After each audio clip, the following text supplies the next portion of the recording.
বন্ধুরা, এইমাত্র পাওয়া সবচাইতে বড় খবর, চলুন ভিডিও স্ক্রিন থেকে দেখে আসি। মুক্তিযোদ্ধাকে নির্যাতনের অভিযোগে কর্মসূচির ঘোষণা দিয়েছে।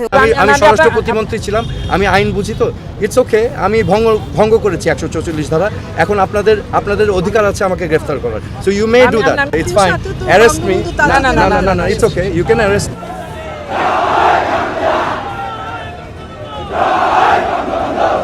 এবার বীর মুক্তিযোদ্ধাদের অবমাননার বিচার চেয়ে এবার রাজপথে নেমেছেন বাংলাদেশের প্রধানমন্ত্রী তাজউদ্দিন আহমেদের পুত্র সোহেল দাস। তিনি 3 দফা দাবি নিয়ে যমুনা ঘেরাওয়ের ঘোষণা দিয়েছেন।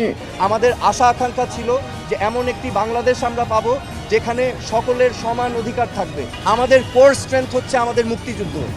কর্মসূচি দিয়েছি, এই কর্মসূচিটা হচ্ছে আমার 3 দফা দাবি নিয়ে আমি প্রধান উপদেষ্টার কাছে একটি স্মারকলিপি প্রদান করতে এসেছি। সম্প্রতি রিসেট বাটন পুশ করে 1971 সালের ইতিহাস মুছে ফেলেছেন ডক্টর ইউনূস। তাতে বাদ যায়নি বঙ্গবন্ধু শেখ মুজিবুর রহমানের অস্তিত্ব।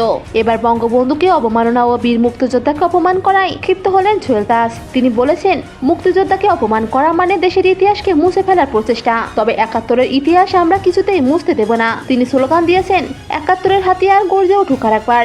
মুক্তিযুদ্ধ করেছি, বঙ্গবন্ধুর হত্যার প্রতিবাদ করেছি, কিন্তু এরকম অসভ্য সরকার দেখি নাই যে কারো কোথায় প্রতিনিধি এলে, কথা বলতে এলে তাদের দরজায় থেকে প্রতিনিধিদের গ্রেফতার করে নিয়ে যায়।